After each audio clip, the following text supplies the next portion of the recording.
it's just a shame that we have to kind of be in the very back seat of everything within this industry because everybody congregates to shows and everybody's next to each other and having a good Hmm. time and crowd surfing and this and that. But the problem is, you're not gonna. That's like one of the things you literally can't do because you'll just make a whole room of people completely infested with that within a matter of seconds. So, not a good idea. It sucks because it's like I saw this article today because on one of the venues that are local to me, Baltimore Soundstage, which in fact is my favorite venue to shoot at. Love that place. Really? Why is Um, that? Is it just because like the lights that you're being provided to work with, or what is that? so it's the stage is a bit shorter, so it's like if I'm standing in front of the stage, like I'm pretty much like not eye level with the people. They're maybe like a foot above me, a little bit more.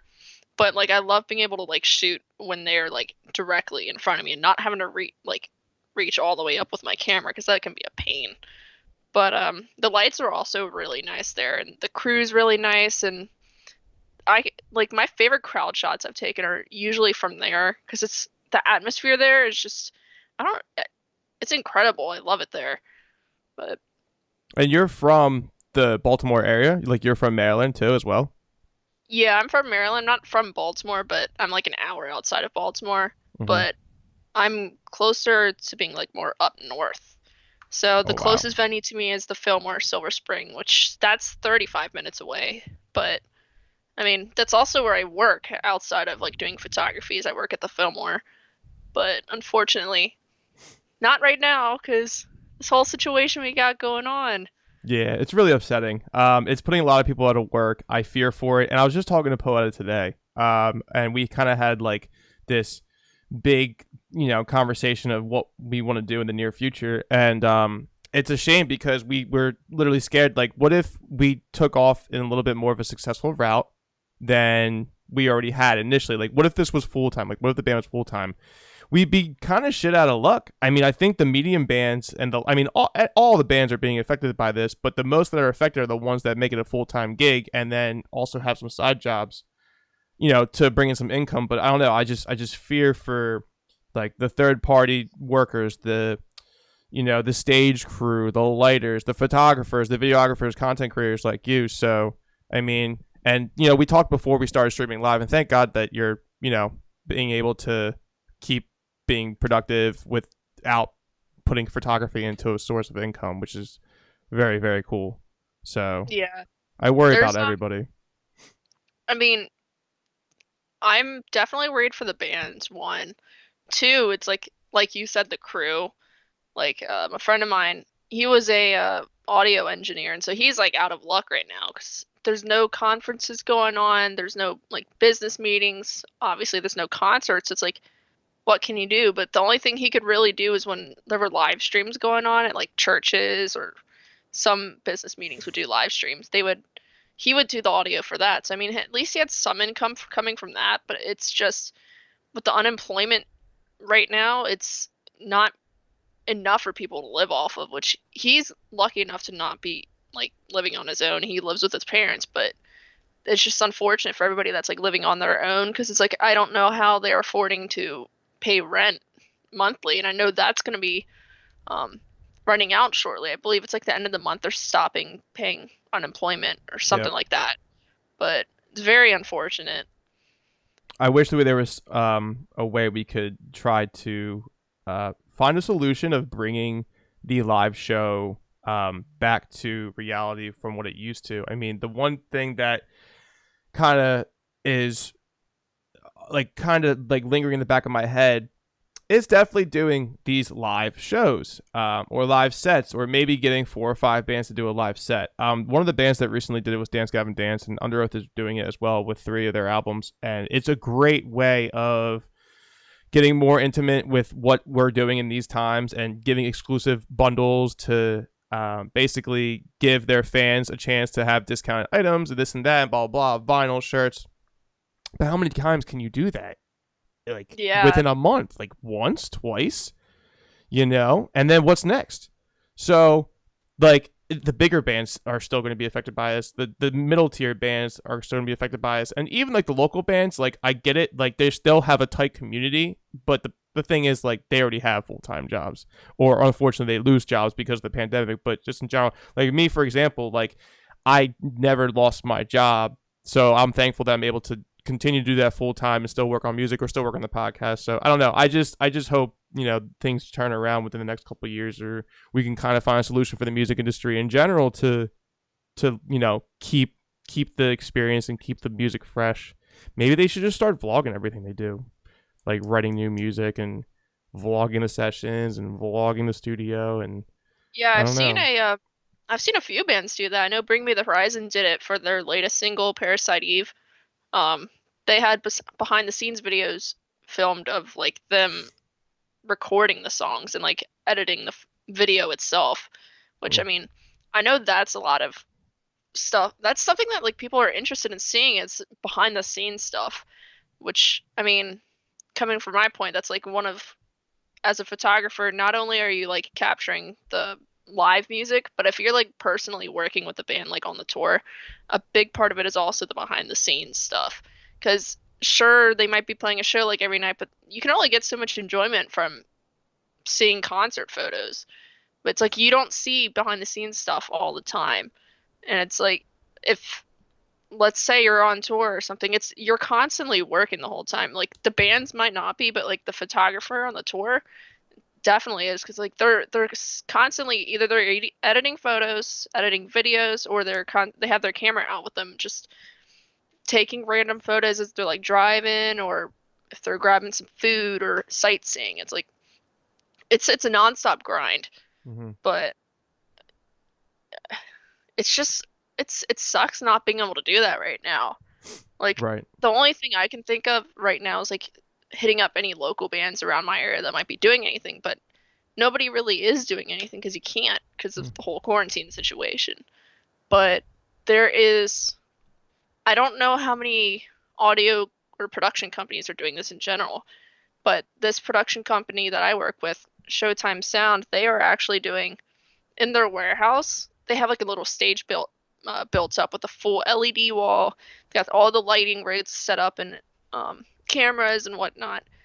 And every Sunday they've been having a whole bunch of bands play, and it's like a giant live stream for everybody. It's something different. I mean, sure, a lot of bands are doing live streams, but this is cool because this is a full production sort of ordeal. It's like you're at a show. But honestly, that's the closest we can get right now, unfortunately, for Mm-hmm. not until at least halfway through 2021, if we're lucky. Right. Yeah. The creativity right now is pretty good with putting out live streams, like you said. It's just I hope that we can find like a band or an act can find a solution to where everybody can benefit from it. Like I think it's just hopefully it eventually happens. I mean, we don't have anything right now, but like the closest thing that we can get to is the live streaming of like whole sets in itself, like in a row in full studios, which is cool because everybody's collaborating on it. And yeah, there was an article that came out recently. He works for Warner Brother Entertainment, and I forget his name. I just like briefed through the article, and he's a part owner or investor in Lollapalooza. But long story short, he said that he doesn't think festivals will even be a thing until 2022, and that's just I think his educated guess. So it's kind of starting to really frustrate me, and I'm sure it's gonna fucking piss off a lot of people who have this as a full-time career.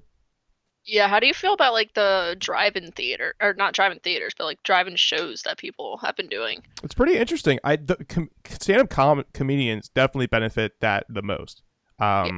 for sure. Or any kind of like I guess that's like the one thing I kind of see that working. But there's a guy named Jimmy Mura. I think I'm pronouncing his last name wrong, but he runs this show and he runs a venue in Toms River, New Jersey called the Clubhouse, and he's implementing drive-through shows or drive-in shows for live bands, and that's pretty fucking cool. I mean, whatever you can to benefit the music or the band, or just get yourself out of the house and do something and support your local scene or even the bigger scene. Like if they're like, for example, if Bring Me the Horizon was coming around town and I had to pay $100 a person in the car to see them live, I'd fucking do it in a heartbeat.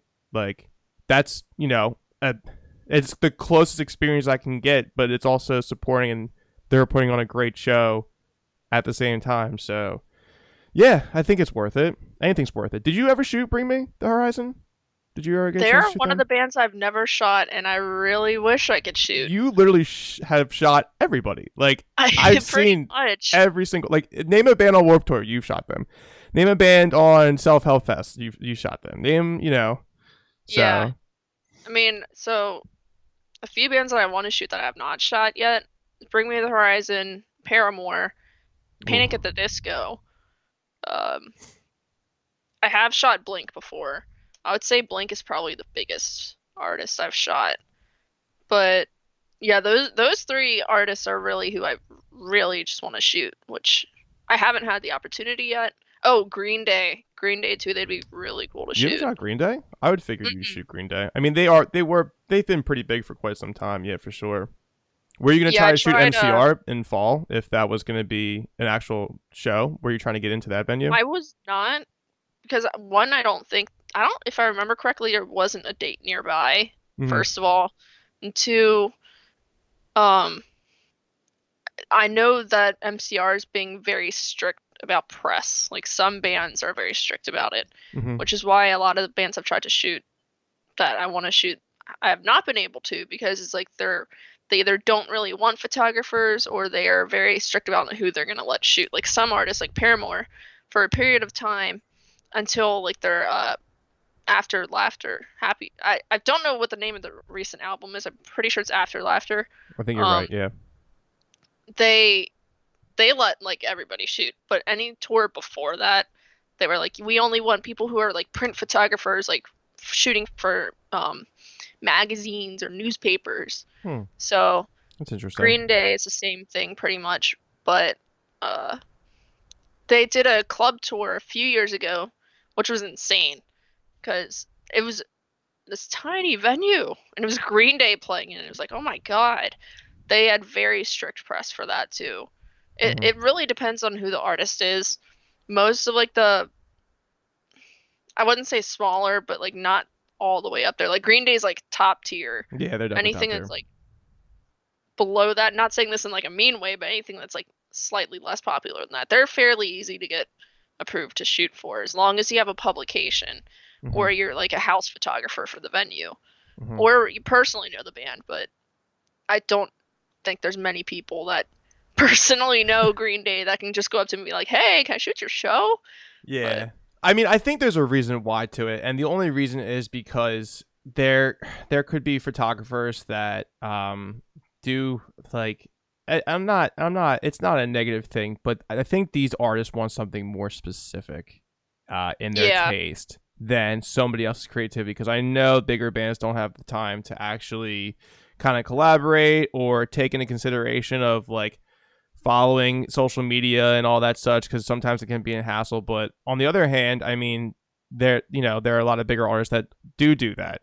But I maybe the reason why is because they're just so specific with trying to fit their vibe, their style. I don't know, because some photographers like, I mean, it's not a stab at anybody, but like when you see local bands play, I mean, or you see like photographers or videographers like yourself that go in front of the barricades to shoot and stuff. I mean, it's great that some of them get the opportunity to take advantage and work on their craft. And some of the shots are not that bad. Some of the shots are not that good.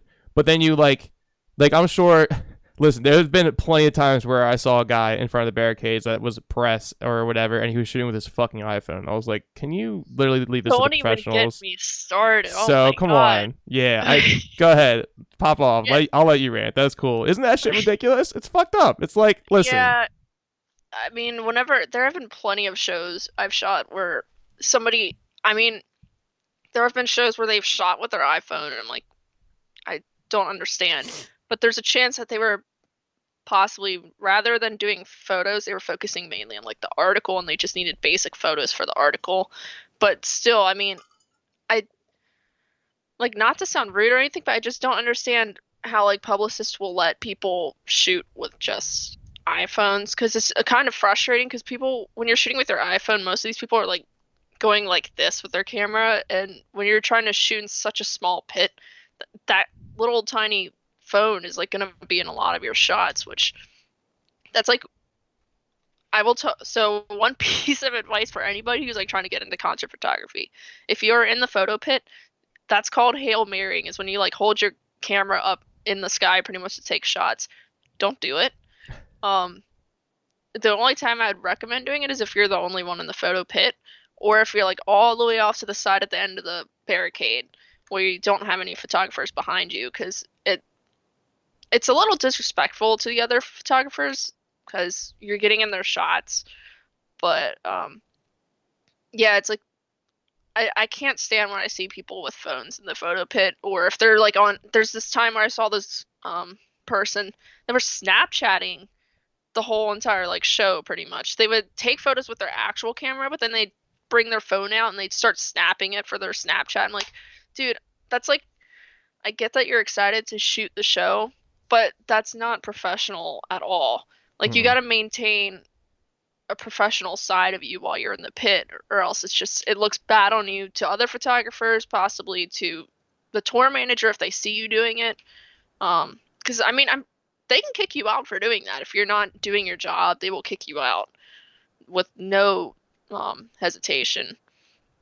But yeah, just I highly recommend don't be on your phone if you go in the photo pit.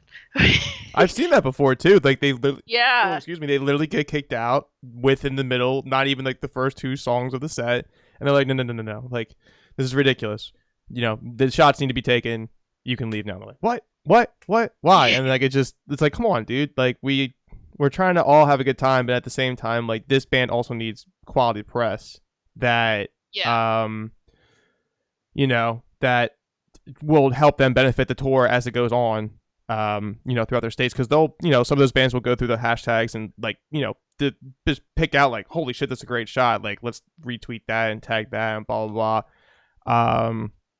Which is so fucking cool because there's been a lot of notable artists that I've seen you have been retweeted from, like Anthony Green from Circa, or Franz from Attila, or Jeremy from A Day to Remember. And it's fucking cool that they appreciate your work in general, and they kind of bring your art to perspective because they're like, this was our tour in this date, at this venue, photo taken by, Liz Peterson photography, or Liz Peterson photo on Instagram, or Liz Deep Down on Twitter. And it's fucking cool, like, because that's basically the supporting the whole scene. But do you ever get a chance to kind of personally talk with those bands or those artists in general when they kind of are really interested in your work? um, there have been a few times that bands have like hit me up after seeing like one of my photos. Um, Mariana's Trench or Mariana's Trench, I believe it's Mariana's Trench. Yeah, it's very honest. I had shot them at the Fillmore a few months ago actually, and I had posted like 4 photos from it, and they're like, "Oh my God, your photos are amazing. Would you mind sending us all of them so we can like repost them?" They ended up not reposting them, but still, the fact that they reached out is awesome. That's so fucking cool. Um, that's actually how I got my gig on Warped Tour.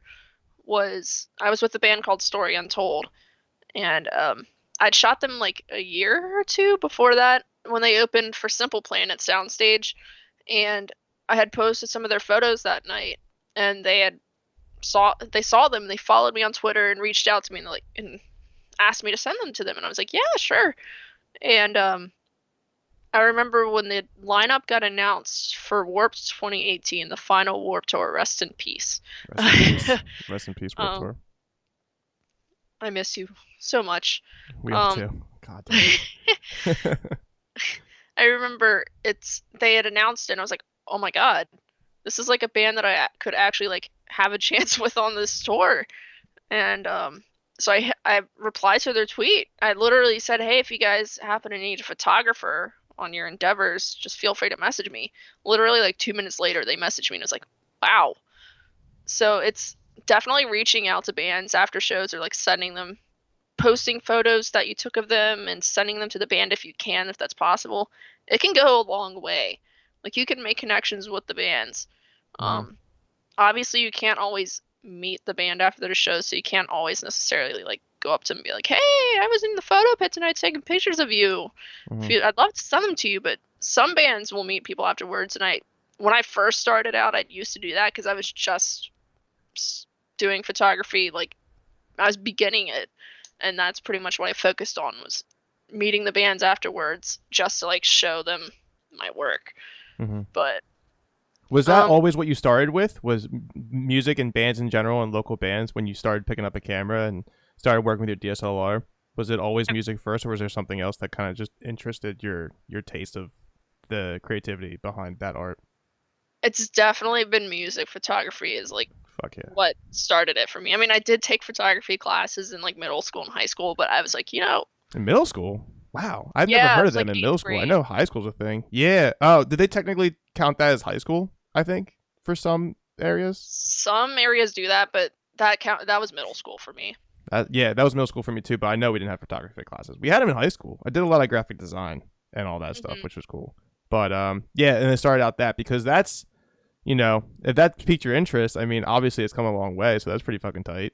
So, Yeah, it was honestly like when I was taking photography first starting out, like middle school, like freshman year, I really had no interest in what like we were taking pictures of because it's like, oh, make this tree look artsy or make your dog look artsy and like, uh, whatever. hmm. But um, I believe it's sophomore year or junior year. Well, that was when I really like started going to shows like a lot. I grew up going to shows a lot, but that's when I started like paying attention to what was happening at the shows more so like what was happening in the photo pit, and I was like, "Oh my God. Like they have a cool job." I was really jealous of them because like one, they're like pretty much they are front row. So they're like seeing everything happen right in front of them, but they're also like taking pictures of them, and I was like I did enjoy taking photos, but it's like I didn't enjoy taking photos of what I was taking photos of for photography class. And I just remember to get started, I just went to a whole bunch of local shows in my area and I took my camera with me. Was not the best camera. The photos were really bad. They popped up on my time hop the other day and I was like, "Oh my dear God." I I was like I can't even like post these cuz these are so bad. But I mean, it would make for like a nice little like glow up thing that people like to post nowadays. hmm. But yeah, I mean, I just started out going to local shows, taking pictures for fun. And when it's like local bands, they appreciate any photos they can get, like Oh at all. yeah, absolutely. So, Yeah, because we're all broke in that scene, in the underground scene. yeah. We're all trying to have a big community and everything. No, but that's cool though. So like the thing is, like, did you already implement Lightroom and Photoshop when you started getting into these photography classes in itself, or did you kind of like get into that later on down the road? Because I use that all the time. I mean, it took me a while to kind of dissect and really take advantage of what the platform is. It's just some people kind of, don't really go near it as much. You know what's funny is before, so my first show that I had a photo pass for was Water Parks, Never Shout Never, and Metro Station. That's a fucking awesome lineup for a first show. Um, yeah.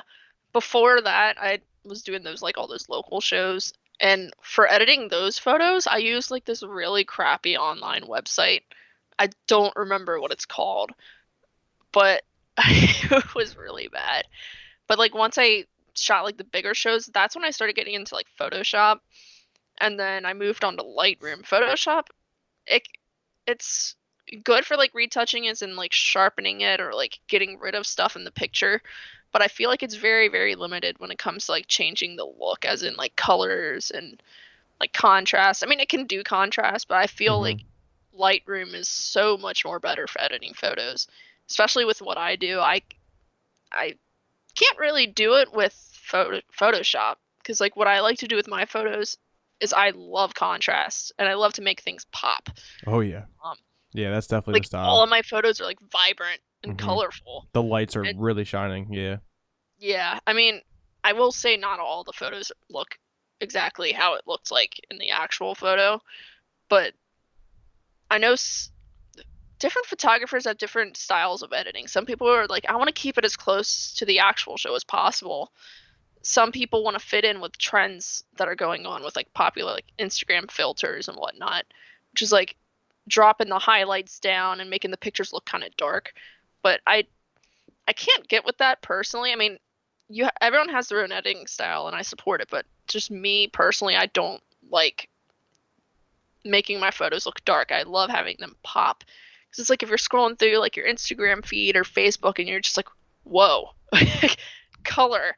Yeah. But Like that sticks out. Like you're not missing that when you scroll. Like you can like be speeding past like 5 or 6 posts like with one thumb swipe and you're like, whoa, what was that? And you go back up and then you see that photo and it's like, wow, that's fucking, that's in your face. Like I like that a lot.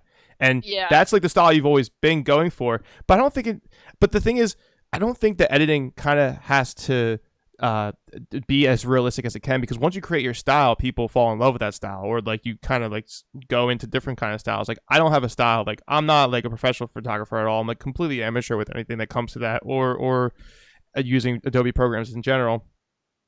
However, like I don't. If people are like looking at pictures like, oh, that's fake, that's edited. Like, yeah, that's the point of it. You know what I mean? Like that's the creativity behind it, because that sometimes, like for example, that picture with Anthony Green with the moon in the background, I think that's what that was, right? Like if you didn't touch that up in your style, like it probably would have been, I don't know, something that you wouldn't have been pleased with. And then when you kind of put your own creativity into it, you were like, all right, this is what I like. And dude, he loved it. Like he retweeted it. I'm pretty sure yeah. he quoted it too. Like he was really hyped about it. A fun fact, I might have it in my cabinet right here, but they made a guitar tab book, and like 6 of my photos are in that book. Get the fuck out of here. That's incredible. Yeah, I was so stoked when they hit me up. I was like, "Oh my God." I was like, "Better send me one for free because I want a copy of that." And they're like, "Yeah, Right. of course." Yeah. But I was really cool. But I mean, like I don't try to like edit it to where it looks like obvious, like super obvious. Like I try to keep it somewhat realistic, but I try not to make it look exactly the same as it was before, because a lot of these shows I've shot have had really bad lighting. Mm-hmm. And it's like I can't post these photos. If I try to make them look how they actually looked at the show, I can't post these photos because they're so bad. One of my least favorite colors to shoot is red. And it depends on like the genre of music you're shooting. But if you're shooting like metal shows, they're 100% going to use red at some point during their set. And I'm just like, no, I came into this knowing it was going to happen, but there's always a part of me that's like, fingers crossed, no red. Oh my God. Is that when you put the lens But cap on, you're like, all right, I'm done for the night. Like that's it. there have been shows where, so usually you get like 3 songs in the photo pit. Mm-hmm. There have been shows where the light has been so bad that like maybe like 1.5 songs in or 2, I'm like, no, like I can't do this. Like Mm-hmm. I'm fine with what I have right now, even though what I have right now is not my favorite. It's it's it sucks because like you're super excited to shoot some of these shows, and then you come in and it's like the lighting is really bad, and you're just like, dang. Or like if the band is not exciting to shoot, that sucks too, because I love shooting bands that have great stage presence. Stick to Your Guns has always been super fun to shoot. I've shot them twice in the past. Um, A Day to Remember is fun to shoot because Jeremy will always get up in your camera. Well, Yeah. if you're lucky. And Yeah. I remember like when I was starting photography, and like A Day to Remember still is my favorite band, but I just remember before I shot them ever, I was like, I really, really, really want to get the Jeremy shot one day when he's like all up in your camera and he's like making peace signs or Yeah. doing like some cool face to you or whatnot. It took me like 3 shows of shooting them to finally get it. But I just remember the first time I got it was at Self Help Festival in Philly. I told my friends before I shot them, I was like, please, for the love of God, like this is my goal during their set, is to get Jeremy to do it to my camera. And when he did it during the first song, I literally just like lost my mind. I looked back to my friend, I was like, I got it. He's like, I saw it. I'm like, oh my God. Because that's the But shot you want. Because that's like his staple is that yeah, pose. So yeah. Yeah. I've gotten it a few times. It's like every time it happens, I get so excited. I try to shoot them as much as I can when they come through the area, but also because they're my favorite band, I've taken the last 2 times they've come through, I have not shot them because it's like I want to enjoy the show and just be in the pit and just crowd surf and have fun. I mean, you can still do that if you're shooting the show, but it's a different experience when you don't have to worry about carrying your camera bag and carry about the safety of your gear. Right, But right, yeah, yeah. Because I mean, I can only imagine how much that bag costs in general. Like, I fear for photographers when they carry around bags. I'm like, please don't drop that. Please don't lose that what bag. Like, one of my lenses is $2,000, and that's just one of my lenses. I just, I just got the goosebumps. Like, that's I insane. Like, finally I got my dream lens though. hope you have insurance on it. You know what I mean? Like, Yeah, it's one yeah, thing you always want to make sure you get. yeah. It's I got a 70 to 200, which is it's like one of those big lenses that are like super long and they can zoom super far.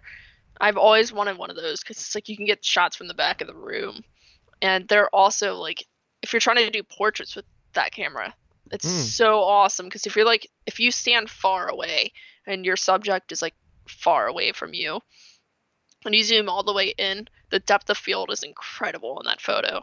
Like I don't know if you know what depth of field is specifically, but it's pretty much you can't if you're in focus and my background is like completely blurry, it's shallow depth of field. okay. And that's like my favorite thing to have. And the 70 to 200 is perfect for that if you're trying to go for like a shallow look. It completely blurs out the background pretty much, and it's super sharp and crisp too. So when I finally like saved up the money to get that, I was like, "Oh my God, yes, finally!" It only took me working 2 jobs and having side photography gigs, but I did it. Yeah. That's called passion right there. That's what a lot of people don't have, man. Like like if that's something you thoroughly enjoy, like you're gonna invest the time and the money and the craft just to do it and just love it for what it is. Like Hmm. and with networking, it seems like that came natural to you. I don't know if you ever had a mentor or if you learned that from somebody or you just kind of right. Yeah, so it's just you honestly reach yourself out there and try to get those gigs that you really want to apply for and you go ahead and grab them and I'm sure you also on top of that while you're reaching out to them that you follow up if you don't hear from them in probably like 2 weeks or so Yeah. so that's crazy because like we met personally at launch like we hired you to do our shoot there I think his name was Justin. He did the lights. I can't remember. He was a really cool dude. His But lights were so good. I was just remember that. I was like, "Oh my God." I believe I did go up to him after that set and I was like, "Dude, your lights so good." yeah, he really knows what he's doing too. And like he's always in Lancaster, PA, doing stuff like that. And Hmm. those conferences I really take into consideration because there's just so many like-minded people who want to learn the business, or they find out that it's not for them, as Jeremy said. Because I had Jeremy on my podcast, I think like early episodes, like before 10, and he just is trying to build this community where we can all kind of collaborate and meet together. Because I remember going through a lot of the launch website or the launch Facebook profile, and I was going through the hashtags. And if you didn't put a hashtag on one of your pictures, I never would have found you. Like that's how I found you. And I was like, gosh, I found a photographer for the day. I'm like, really? I was like, Yeah. yeah. I was like, she's coming. I was like, look at her fucking photos, dude. They're like, wow, she's really fucking good. I was like, I know. And she's gonna fucking come and shoot, the whole set. So, well, let's go. And then yeah, and then we shortly met after that. And then I think you met a band there, and you toured with them for a while, an underground band. Did you meet them in Lancaster, or where did you guys meet somewhere else? I forget their names. Um, Um, so the bands I've toured with, so Story Untold was Warped Tour. My first tour ever was 3 p.m., but at the time, their name was changed to Skyward Story. okay, Um, and then the only other 2 tours I've done other than that is with a band called Flight Club from Richmond, Virginia, and His Dream of Lions. I didn't meet any of them from launch. I knew them. It's funny because I met His Dream of Lions through the fill-in guitarist for 3 p.m. on my first tour okay. because he was like, "Oh hey, by the way, like your photos are awesome, and I'd love it if you like come and shoot my band." It wasn't for a tour; it's for a promo shoot. But after we did that promo shoot, they were like, "Yeah, we really want to like bring you on tour. We're going on tour with Assuming We Survive." And I was like, "This is a sick tour. I'm excited." It's a really fun tour. Um, and Flight Club I knew because Charlie, their guitarist, now vocalist, he knew 3 p.m. too. He had done merch. Yeah, I believe he did merch, or no, he was helping them out when they were following Warped Tour a few years ago. They were one of the catering bands. He was helping them out with like doing catering and whatnot. Yeah, and But Kevin lets it's them play funny. like 1 or 2 shows or something while they're on the tour. Yeah, Yeah, yeah. so fucking cool. It's funny because like all of these bands except for Story Untold, I had somehow met through the 3 p.m. band. Hmm. But it goes a long way if you like meet new like bands out there or people, because you can have your whole entire career start from just one person. Yep. That's like another thing with like the music industry. You don't necessarily need a college degree to get anywhere in it. It's really more about who you know. Yep. 100%. 100%. And that's how I met a lot of people throughout the industry. I mean, when Poeta recorded our debut album with Bruce, he's been, in the industry for plenty of years, and he thought that we had talent to maybe kind of take it to the next level. So he reached out to people because he was in a band called Victory in Numbers, a really good underground underrated pop punk band. And he was doing solo stuff. Well, he's doing solo stuff now. Then he had a pop band. But he introduced us to our manager at the time, which he played in a little band with him, and then he introduced, and then we signed with them, and then the management signed to CI, and then with CI we kind of got hooked up with Warped Tour, and with Warped Tour we did a lot of things. So it's like it's literally one person, yeah, and it becomes a snowball like effect, like just going downhill and getting bigger the more that you put effort in and energy into it. And I don't think that's what people understand, but so how did you start getting into the tours, like in general with these bands? Because I mean, you probably off the bat were just like, yeah, let's go. But was it, but was it like them reaching out to you, or you reaching out to them, like, or did They like were both ways? Yeah. all of them except for Story Untold were them reaching out to me. But the 3 p.m. band or Skyward Story is how I'd gotten started in photography. So I had built like a really strong friendship with them at that point already. And their shows were like the ones that I shot all the time for fun to like test out my camera skills and whatnot.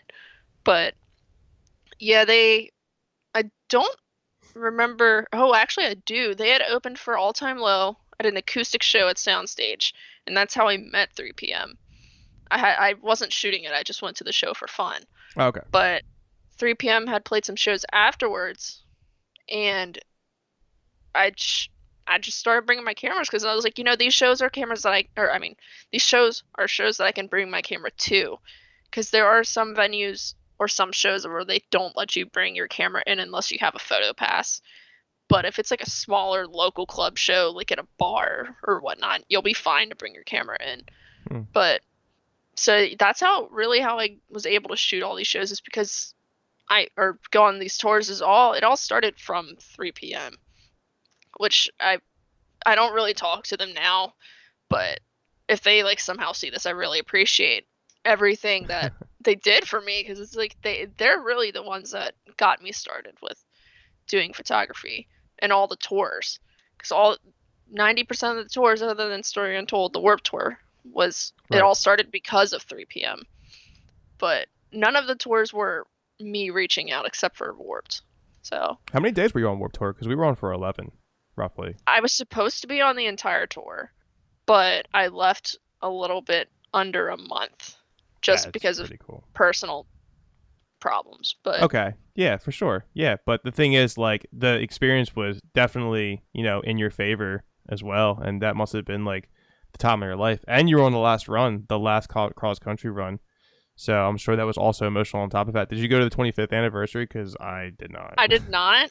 I did not because either. The tickets were extremely expensive. They were, and it was too emotional for me. It really was. Yeah. Like I mean, the final year tour, like the final tour, was emotional for me. Yeah, but see, like you already knew that. Like us coming off it, well, we were on for 11 days, but when we, we had the greatest time, of our lives. And the fact was, even, the next year, 2018, we were on a hiatus for a little bit. So we kind of like just didn't take that opportunity to play one show, the local show. Then we could have played the 25th anniversary. I knew we could have, but we didn't, so I didn't go because I was like too emotional. I was like, fuck. But 2018 was a pretty good year too. That was a pretty solid lineup as well. Well, 2018 was the final run. Yes. 2019 was the 25th anniversary shows. So last year. Yes. Yeah, that's the one I didn't go to because I was too emotional to go. I was like, nah, I can't. It's being on Warped was really surreal to me, because it's like for the past like 5 years I'd been going to Warped Tour every year, and I was like, this is so much fun. I would love to be able to actually be on it because I'd shot Warped Tour a few times beforehand, but it's so much more different when you're actually on the tour. So it's like you're waking up in a van every single day. We were the only band on the tour that year that was in a van, which it sucked. I will That's say that. But I yeah, mean, it's a little complicated. Yeah. it's how you start out. Your first few tours are going to be van tours. Yeah. Um, the His Dream of Lions tour, I don't remember what type of car specifically it was, but it was like a small little like SUV. It was so packed in there, and they gladly ripped loud ones in there and stinky ones. But Could they at least open a window a couple times? Like, come on, sometimes. dude. But Yeah. well, it was actually funny. Like I didn't mind because like those guys are really really funny. But back to like Warp Tour. That was it was really fun, but it sucked knowing like this was the final year that it was gonna happen. Um, I tried to make the most of it as I could. Like All Time Low played 3 of the California dates, and they were one of my favorite bands growing up. And I was like, I gotta shoot them. So I shot them all 3 dates they played. Um, yeah, I mean, it was also cool because it's like you're on tour with some of your favorite bands that you grew up listening to, and just seeing them just like casually, like eating lunch at catering was like pretty cool. I Yeah. wasn't like fangirling or anything, but I was like, this is cool. Like that's 303 right there. Yeah, It's just like, chilling. yeah. Yeah, we're just all like weird characters behind closed doors and behind the scenes. And that's a whole generation for us. Like growing up with that Warped Tour. Like that was a scene that was completely started by Kevin Lyman. And if you talk to anybody within our age range from like, early 20s or, up into your mid 30s, like everybody knew Warped Tour. Maybe like I'm sure like someone like you had to have at least gone once, on one of the years out of the 25 years that they've had it. So I mean, it's to have it come to an end. It's bittersweet because it seemed like Kevin wasn't a fan of the community, like kind of going at each other's throats, which I completely respect. So I mean, there's nothing else you can really do. But I mean, hey, he wants somebody else to start something new. So yeah, we'll wait for that to happen whenever it can. And then did you how often do you kind of go into your studies with doing new effects with your camera work? Because I remember you starting coming out with the GIF feature where you started implementing like the smoke from the stages and stuff, and I have never seen that before. Like that was really fucking like different, and that really took off for a little bit when you started first posting that stuff. Like how did you come about that whole idea? Like how what like kind of makes you like think deeper into your craft to kind of like create like a different kind of atmosphere for what you're putting out there for content? I will say that that was inspired because I had seen one of my friends do it. And I was like, oh my god, that is really really cool. Um, Yeah, that was insane. That was like kind of like watching a Harry Potter like visual come to life in a sense. You know what I mean? Like, yeah, I tried to yeah, do it with like photos that had like pyro or like CO2 in it, fuck yeah. but um, yeah, I mean a lot of it had that one was because of a friend, but I also like to shoot with prisms sometimes, depending on the show or like the promo shoot. But I can't always shoot with prisms, unfortunately. The What is a they're prism, if you don't mind? it's so they can come in different shapes. I have one that's like a long triangular cylinder. It's like $4. Got it off of Amazon. Super cool. Just hold it up to your lens and it just diffracts. I don't know what the word is, but like you can see, Distorts? Yeah, I don't know. well, not distorts, but it's like something with like the reflection of the light in the prism into your camera.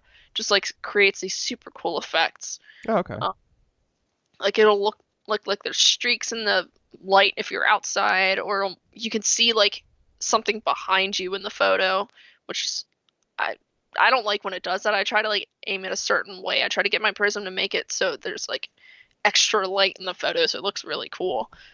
But there's a whole bunch of different ones out there you can get. There's ones that look like monkey knuckles, which can't really bring into a venue depending on how strict they are security wise. Hmm.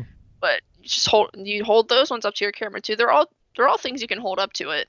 but it depends on the lens you're using, because some of them will not let you use it. Like one of my favorite lenses is my Sigma 20 millimeter, and the way the lens works is it's a super wide lens. Same with like my fisheye lens. You can't do it because when you're holding it up to it, you can see like the prism itself in the photo, which you don't want to do that. Okay. Um, the purpose of it is just to try to make it look like there's something special in the photo, I guess. Like you gotta position it certain ways, because sometimes the way the prism's shining, it just looks really bad in the photo. Like it might be pointing towards the ground and you'll see your feet in the photo, and you don't want to do that. I mean, It's like, unless that's ah, what you're shit. going for, that's fine. Yeah, But artistic. We're being artistic here. Yeah, just trying something new. do you guys like the shoes I was wearing that night? Like, oh my god, Yeah, got these dude. from Skechers. I was wearing my brand new Chucks. I kind of wanted to have the vibe of punk rock in my pictures. I don't know. Yeah, that's what I was going Yeah. for. Yeah, I was intentionally going for that, sure. Which is funny because sometimes accidents when you're doing your art become, some of the most creative, I've heard. hmm Yeah, I mean, there's like when I mean, I don't know if you'd call it an accident, but there's I like to shoot with a very high shutter speed, so like my camera will like take photos very, very quickly. Hmm. And you need to do that if you're shooting a show usually, because it's very action paced, depending on what you're shooting or who you're shooting, because some bands just stand around and are a little boring to shoot. But if you got one that's like jumping around, you need a very fast shutter speed. And like some of them, the photos I've taken were like honestly kind of accidents, because I wasn't trying to shoot then, but it's like I was holding my thing down, my shutter button, and just it turned out to be a good photo. But a lot of it's also to do with like the lighting, the timing of the lighting, because I'll try to when I'm like it's hard to explain, but like when you're in the pit, you're trying to like listen to the song at the same time to anticipate what's going to happen with the lights. If it's a show that like has a touring engineer on the tour, but I mean, house venues will also try to do it. Well, they'll try to time the lights to the songs, but it's usually the touring lighting designer that will time the lights. Yeah, for sure. And like they want that momentum build up for that chorus or for that breakdown. Yeah, depending on the genre. Yeah, Yeah. for sure. Yeah, so you're already your ears are completely acknowledging what's coming up next, and like you might be able to get that shot when it hits if that lighting also comes in at the same time. So it seems like there's like a lot going on like just through Yeah, you three gotta be songs. like super careful with it, because like if you miss it by a split millisecond, like if you're trying to get like one of the strobes to be directly behind the guy, if you miss it by a split millisecond, it'll be like off to the side a little bit. It's like no. Yeah. Yeah, But Photoshop can only do so much too with that kind of stuff. So I'm sure. Do you start with Photoshop first or Lightroom first? I honestly don't use Photoshop really unless I need to. So I usually just do only Lightroom for my editing. And then with your light grid, you start with that first. Like you'll take that and kind of maneuver um, the contrast with that diagonal bar that comes up. You know what I'm talking about? Yeah. So will you Yeah, start with that first? Because that's usually what I do. Is I start with that and then start getting into the colors that I want to kind of put into perspective. you know, I think the first thing what I'll do is I do the contrast, and then I will sharpen it, and then I'll go through the tone curve, which is like that lighting curve you're That's talking. it. Yeah, the tone That's what curve. I'm Yeah. talking about. I'll mess with that. I'll like drag the very bottom corner. I'll drag it up a little bit, so it's like the photo's like a little bit matte. That's if that's how you pronounce it, Matte.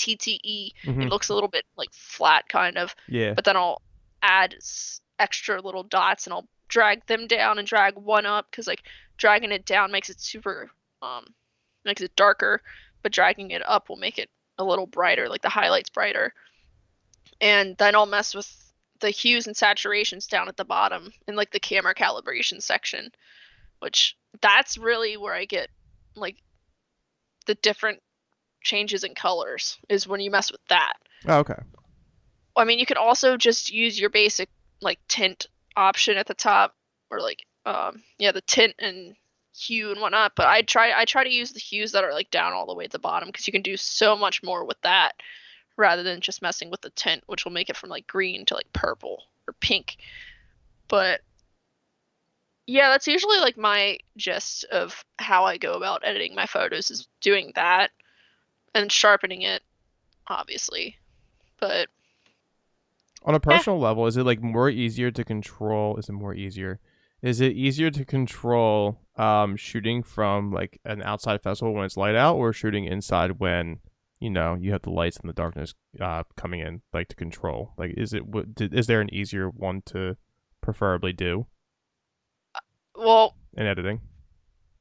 editing I'd prefer. Well, it depends on how I take this question. Editing like a outdoor festival is easy because it's well lit most of the time, but I don't enjoy those photos as much because it's just plain like sunlight in the photos. Mm-hmm. Like I enjoy shooting indoor photos more because it's like there's actually like a legit light show going on most of the time. You can't really do that on an outdoor festival. I mean, Self Help Yeah. Fest did have it a little bit in the background if you could like depending on if you shot wide enough you could see it in the back or if you were angled correctly. But like if you go to Warp Tour, they didn't have any lights at all. So it's if you wanted like a good photo on Warped, it'd have to be somewhat unique where it's like they're doing something cool that not everybody captured. Mm-hmm. Or if it's like Or it they have a special depends on guest how on you edit it, I stage, guess. Or and it's yeah, a like a special rare, guest. yeah, it's a rare special guest occasion. It's like, and like you get that insight that that they're going to be on the stage. Like if like Kellen Quinn or Maddie Mullins are doing special guests, like they're not doing it every day, but when they do it, you got to somehow know that they're doing it, or else Yeah. someone's ever going to be there.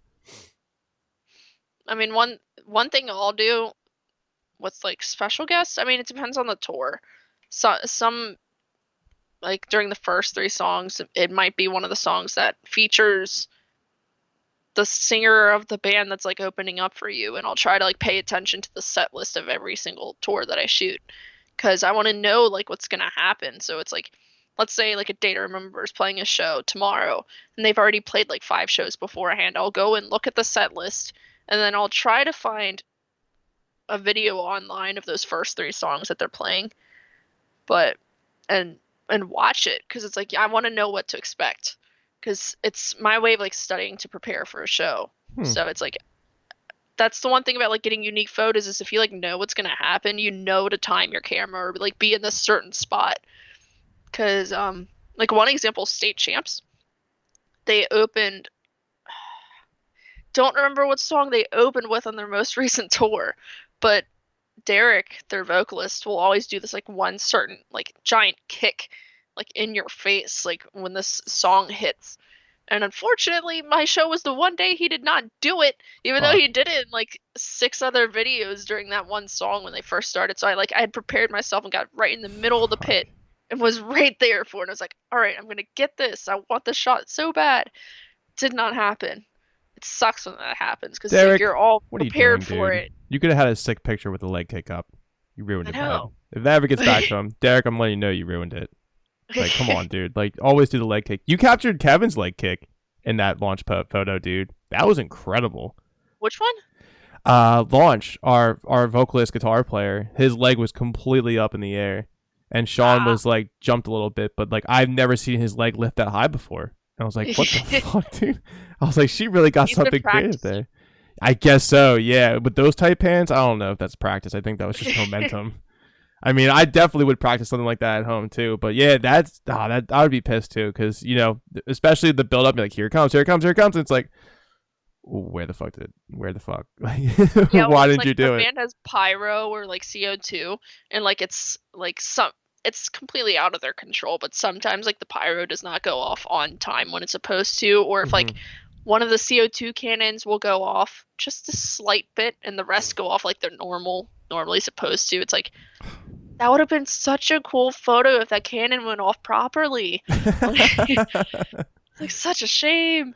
Yeah. No, it's crazy. There's like so many things, like you said, that can happen in like a split second of time that you might miss that picture you've been looking for quite some time. Like throughout the 3 songs that you naturally receive when you go to Yeah, these venues.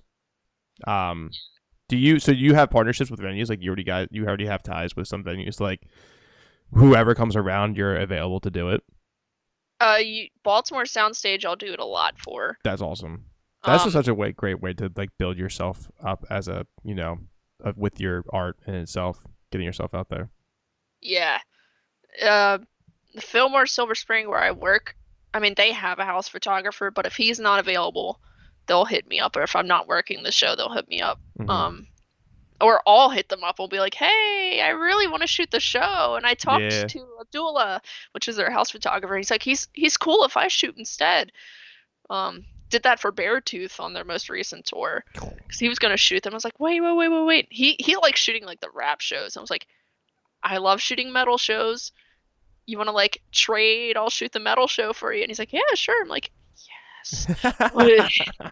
And Beartooth puts on a performance, so I'm sure you were fucking stoked. Like Caleb Yeah. does a great job of being very interactive, entirely.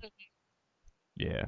Speaking of metal, so how did you get that opportunity working with Veil of Maya? Because you were in studio with them for quite some time, doing their Yeah. shots. That's awesome. I was really stoked when I saw that being posted on social media. So long story. Pretty much before that had happened, I had been hit up a few years ago by this company that does social media management for some bands. Like they'd hit me up to shoot Crown the Empire and The Used a few times. And over the years, I'd shot a whole bunch of shows for them. And they ended up working with Veil of Maya at some point.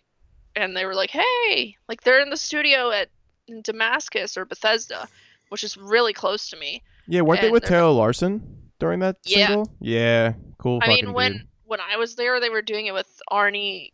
I don't know his last name. I think it believes with I don't remember. It's Ernie, and I think it starts with an S. Okay. I'm so sorry. No, it's I don't okay. remember I can't off the remember the top. lyrics at the top of my head either. So when people sing songs, I kind of just like hum the tune in general. I'm Yeah, like, I can't sing. I don't remember the lyrics. I they totally were feel with you. him that day, but it was in Bethesda, so that was like 25 minutes away from me. And anytime they have like an artist on their like their lineup that they work with that comes through my area, they'll hit me up. I used to travel a lot, so it's like whenever I would go to like Ohio for shows and Pennsylvania, if they had any shows there, they'd hit me up for there too. But I'm like, now I've got real jobs, so I can't really do that, unfortunately. But I was like, Veil of Maya, damn, that's cool. Yeah, that's 'Cause, really fucking cool. Yeah. yeah, I mean, it was only for a day, but it was pretty fun. We grabbed some food afterwards. I don't. It was like it was some fancy type of Asian food. It was really cool Hmm. because we all sat down at this like very small table, but it wasn't. We weren't sitting on seats. We were like sitting on like pillows. It was really cool. Huh. Yeah. But Kind of like it could have been a Japanese restaurant where it's the authentic like cross your legs and kind of eat your you food. Huh. had to That's take your interesting. shoes off, and Yeah. there was ramen. Oh, God, I I'm know so that. I had sad. unfortunately ate before I came, so I didn't really eat anything. But brought my camera because that's more behind the scenes stuff. Oh, we got some cool Japanese food. Yeah. It's not like we're going to Taco Bell. No, no, yeah, that's complete. They live their life to the fullest. It seems like, so that's good. What was like your perspective going into that whole gig itself? Like, capture their moments with while recording, and then also behind the scenes, or did you already like kind of just like um to like just not wing it, but like kind of just say whatever they are interested in having content for? Like, I'll try to work with them. Like how much of the creativity did you put into working with them, or did they want something specific? They didn't have anything specific at all. I That's just awesome. pretty much I did what I wanted, and I mean I asked them if there was anything specific they wanted, and they're just like, just do it.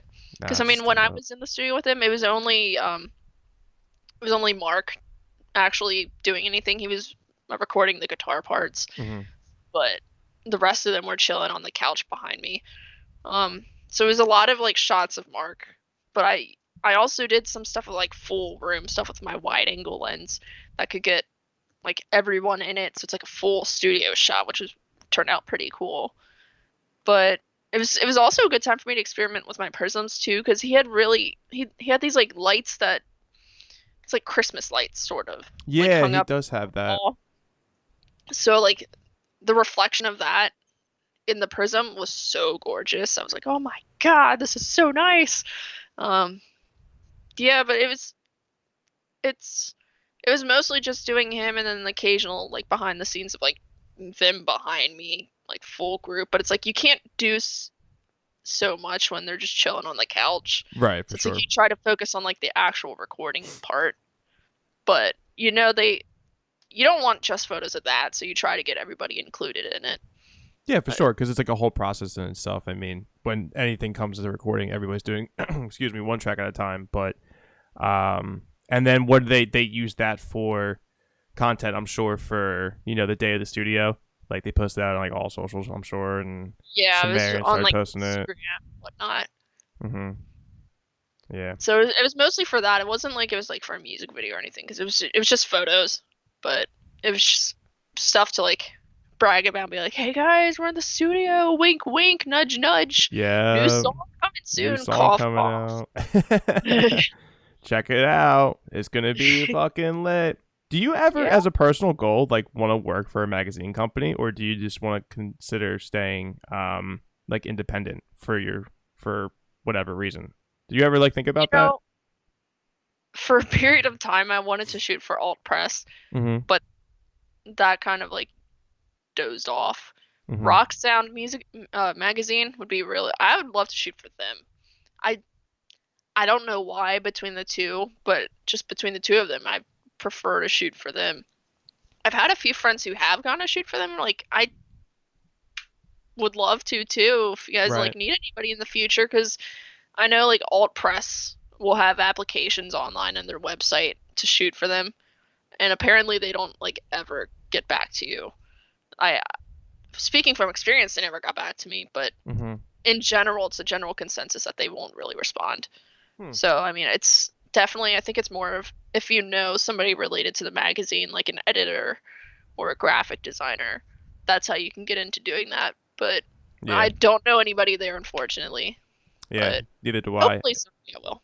It's very, this industry is very cutthroat. So I mean, it's basically like you said earlier in the beginning, like it's all who you know and who that person knows, and it it's not a bad thing. It's just that's how a lot of things work in life. Like if certain jobs I've had in the past, like if I didn't know this certain person, I wouldn't get that job because they would recommend me, and they would use their name as a recommendation to get that job per job.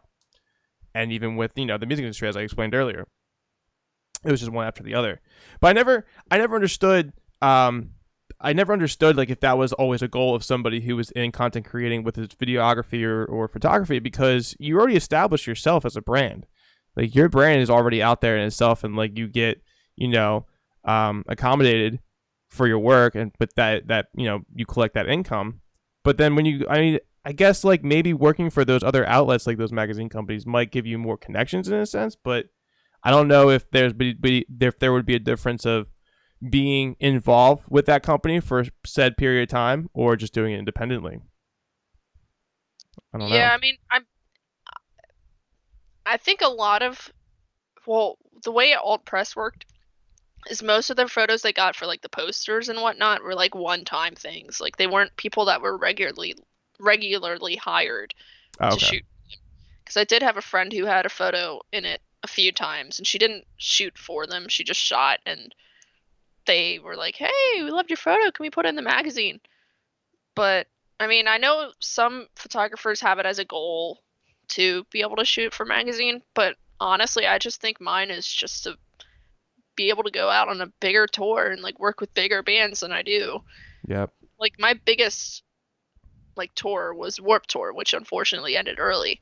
Mm. But I'm hoping to get like way out there with some bigger names, which would be really cool. Because most of my tours are like these local bands, which I mean I love shooting them, but it's Mm-hmm. like I want to be way up there and Next like level. Well, your shoot experience bigger is there. venues. Yeah.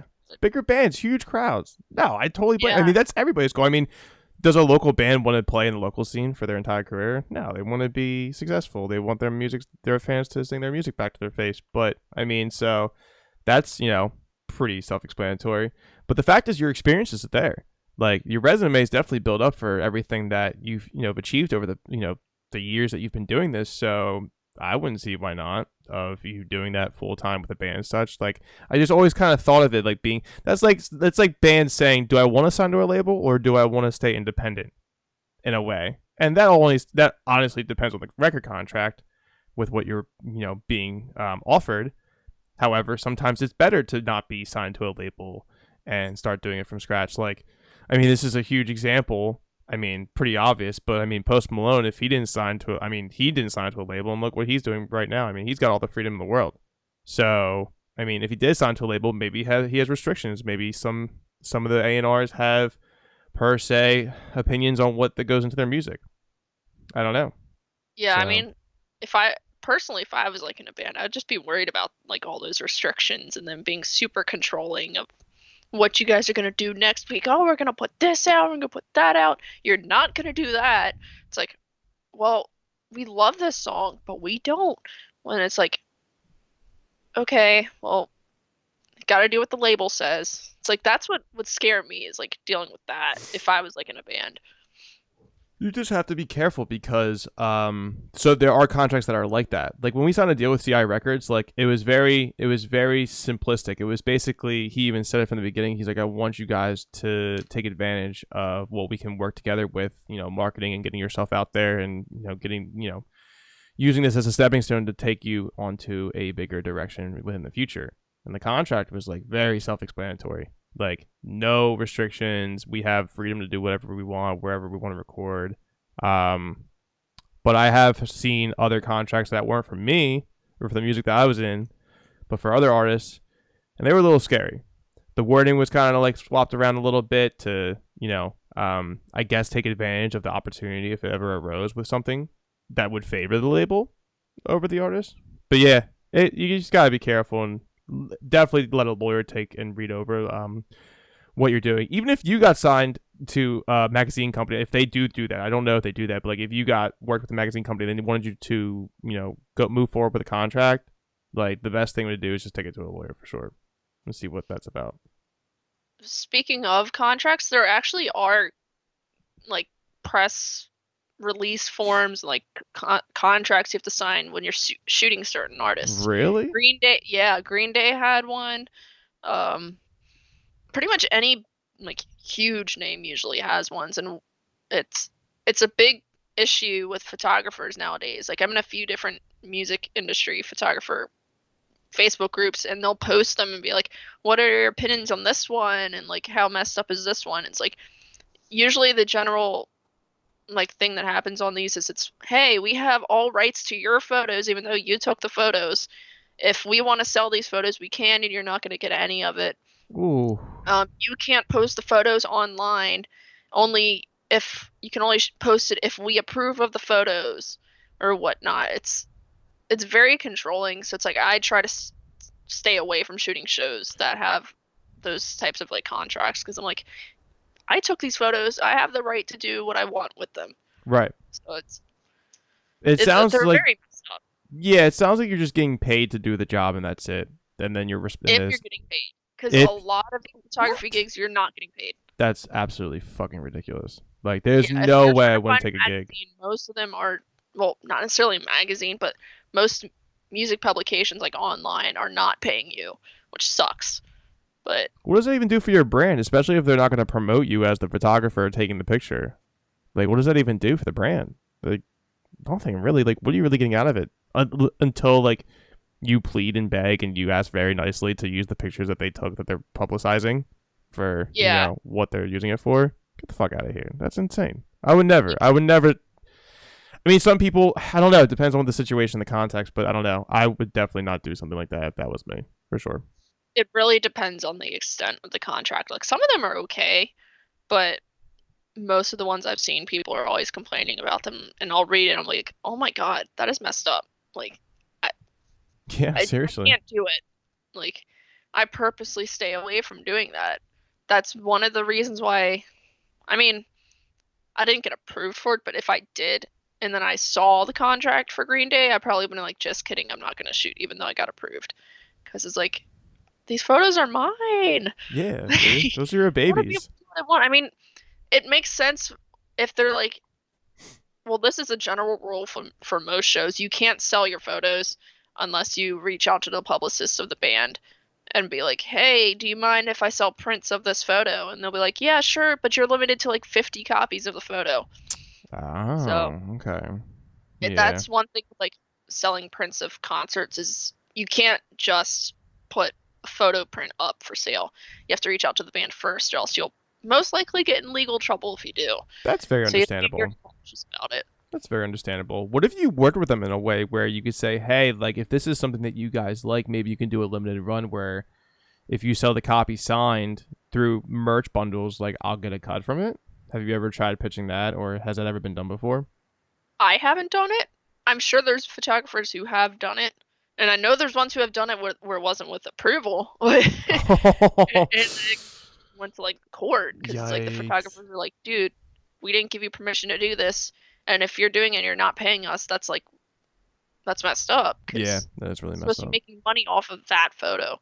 Which I mean, Yeah, it like I takes said two to with like the tango. Circus Survive guitar tab book, I didn't make any money off of it, but I'm still at that point I was still like getting started. So it's like I really don't care about getting money off of it. I just wanted my Right. free copy and just getting to see that people were buying it. It's like that's so cool.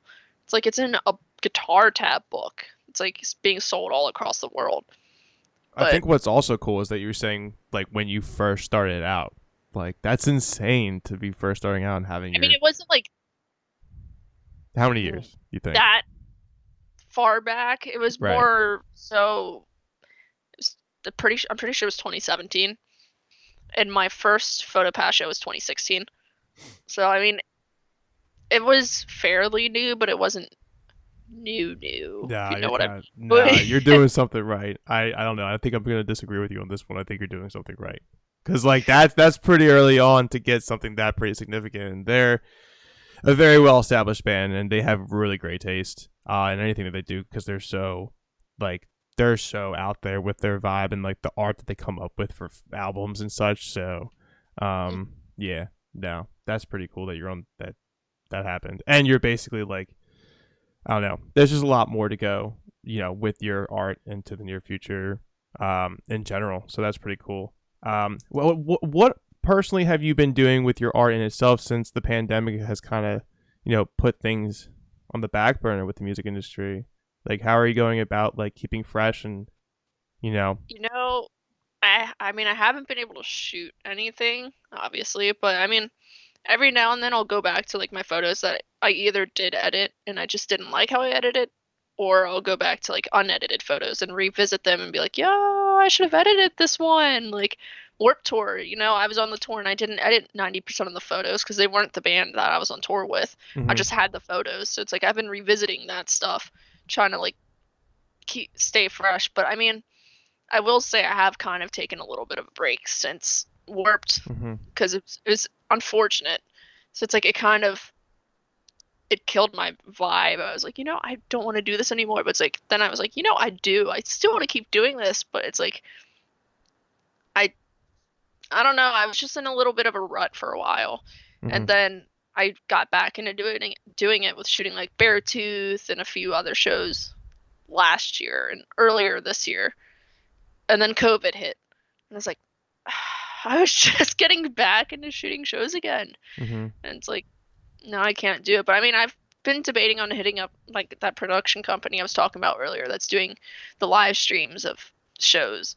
Be like, hey, I would love to like go back and shoot some shows for you guys. And I know this isn't like a legit, like full on crowd happening here, but I'd love to Right. take some live shots of it for you.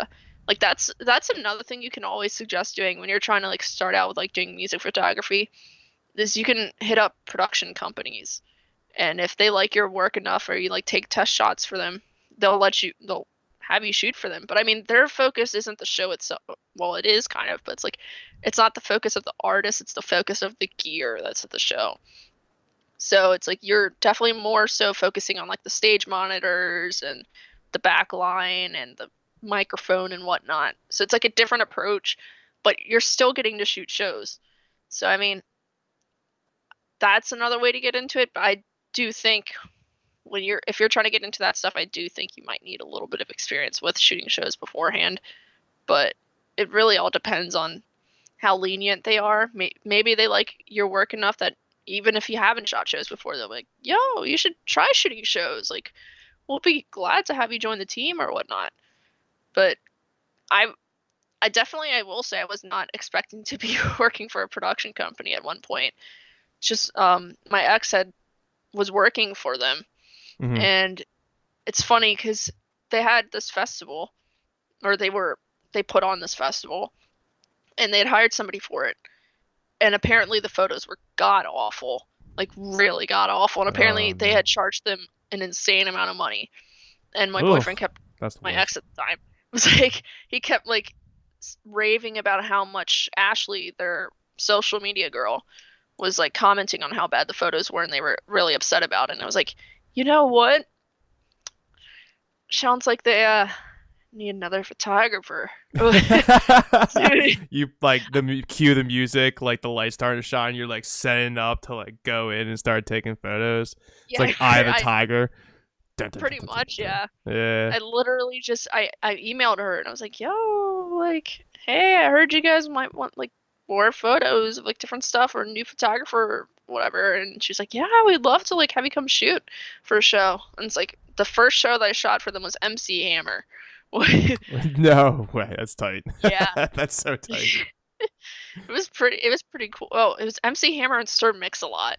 So let's see, it's like you got the whole big butts don't lie and whatnot. Or I like big butts, I cannot lie. Yeah. It was kind of cool, but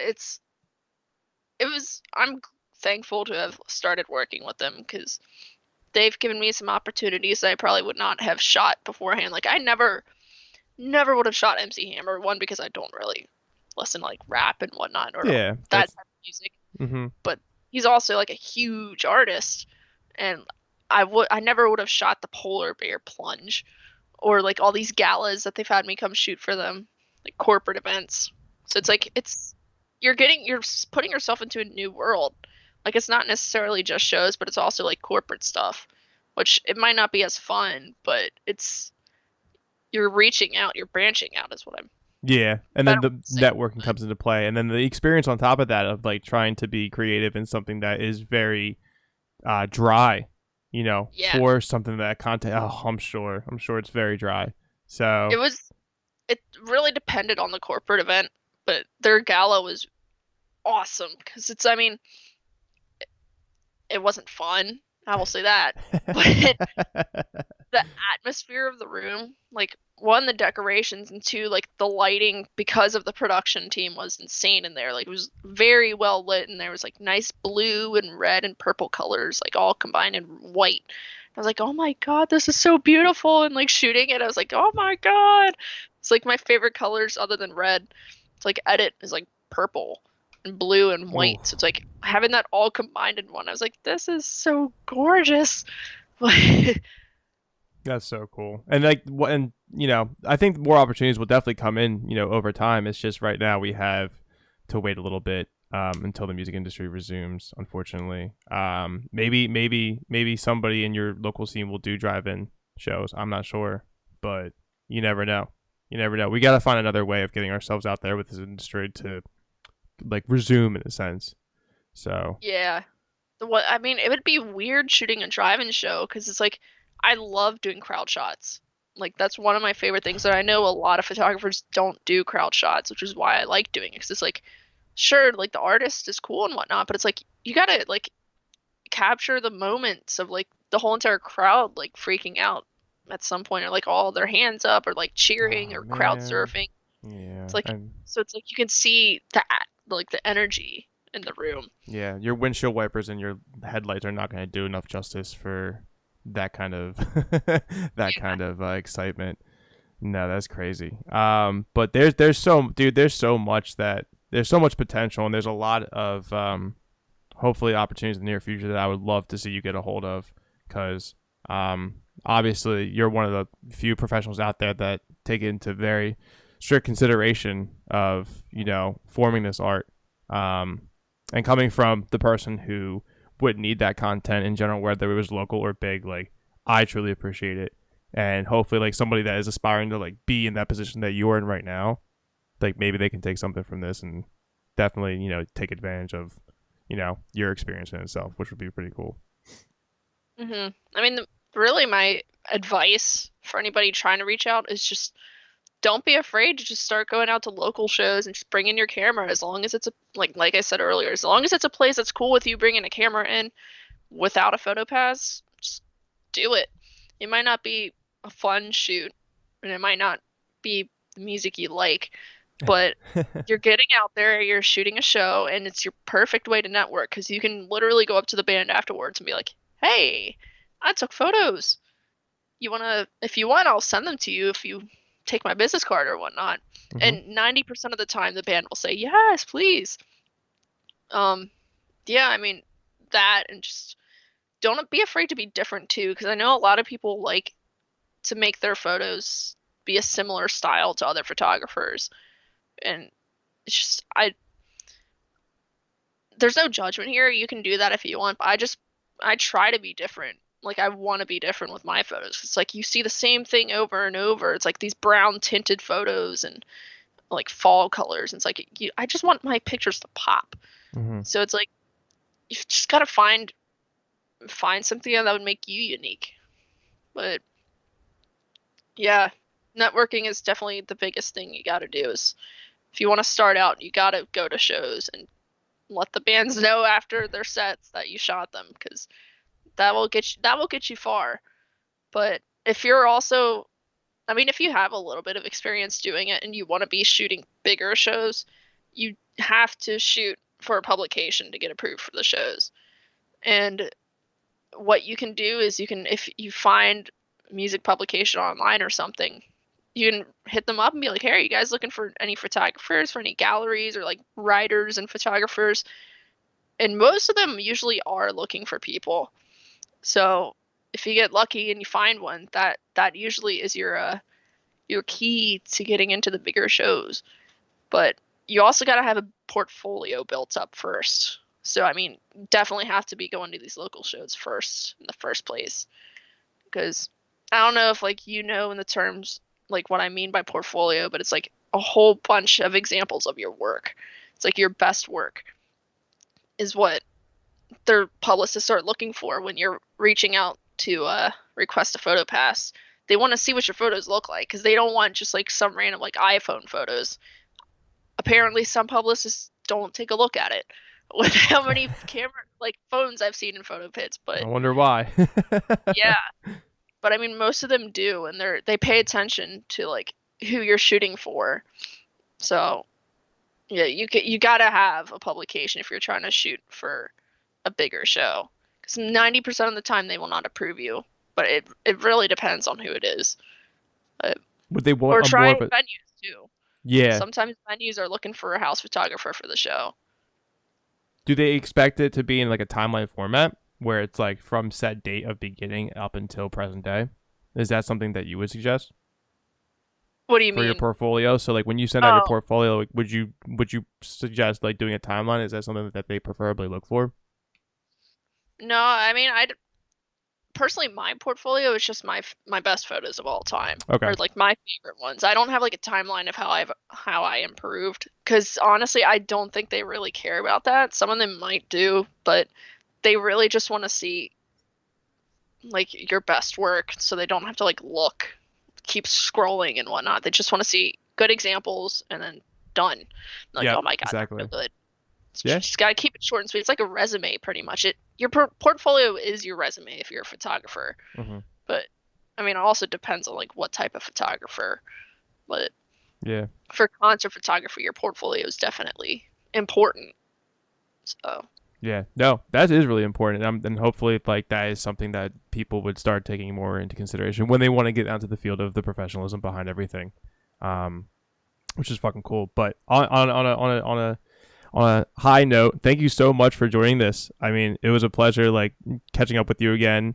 work. Like I can't wait to see what you're doing next. I was super stoked for the Veil.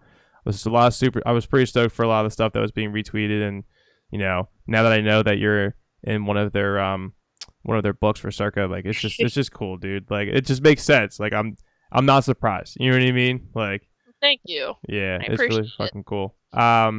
But yeah, hopefully, when everything resumes, maybe we'll see each other in the near future, like whether it's at a concert or, I mean, if I was definitely local in the area, I'd hit you up for a local photographer. But it's pretty far out. I think we're like about 45 minutes to an hour away. I'm pretty sure because I'm in Philadelphia, Pennsylvania, and I don't know how far that Oh my is for God, you. Philadelphia is not. I will tell you one thing: is not 45 minutes away. Okay. That is like an hour and a half to 2 hours. Oh yeah, yeah, and I'm thinking of At Baltimore because least. and I drove to Baltimore once, and it was roughly like an hour, 45 minutes to an hour, because I was already in the city. So I think it was an Yeah. hour and 15 minutes of getting to Baltimore. So yeah, no, so I wouldn't do that to you. That's kind of messed up. But no, I sincerely appreciate you joining the podcast, and well, I look forward to catching up in the near future sometime soon. So Yeah, of course. I enjoyed being on it. So got to talk about photography and other stuff. yeah, and other stuff. Quarantine, love it. Yeah, don't we all? Thank you so much, dude. I appreciate it.